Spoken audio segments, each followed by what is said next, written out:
to talk about two different kinds of gait belts today. This one is a padded pediatric gait belt. This other one is your typical standard adult rehab gait belt. In my previous video, I showed you how to use a pediatric gait belt, and we went over a sit-to-stand transfer. And in this video, we're going to talk about how to use a standard adult gait belt. Just like with most clothing, the tag is always going to go on the inside of the patient. So the tag is facing the patient. In this one, even though this looks like it's going to be backwards, this is going to fit right through this first buckle. I'm going to get you a nice close look. So here we go, right here. And it could be tricky, and you want to make sure you don't have any wrinkles, and you're going to fit it through the first set of teeth. We're going to come through. Now on a child, this is going to be pretty big, and it should look like this on our first step, okay? And we should be able to take it over to the side.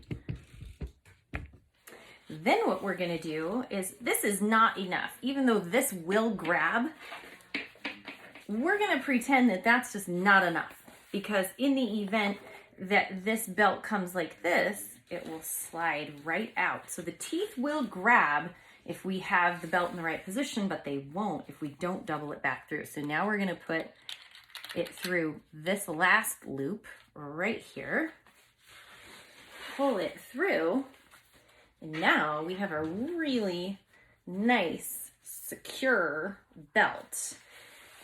We can also, since we have a lot here and we don't want anybody to step on it or trip on it, one of the tricks of the trade is to tuck it in back inside the belt somewhere.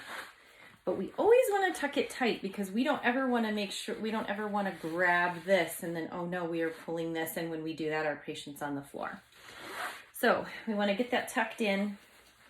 Ideally on a kiddo, you want to use a padded pediatric gait belt. But you always want to grab the gait belt from the actual part of the belt, not the looped in part.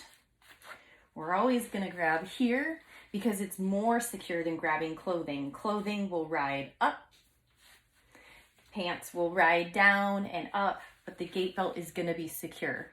Stitches on clothing break and the patient goes down.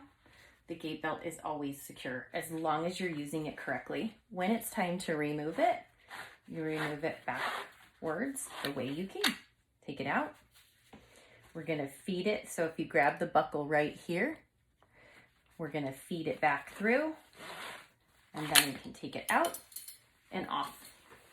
Easy storage for a gait belt. You can put it up on a hook, or you can just roll it up. It's super easy to just roll right up and be stored securely. So, pediatric gait belt, adult gait belt.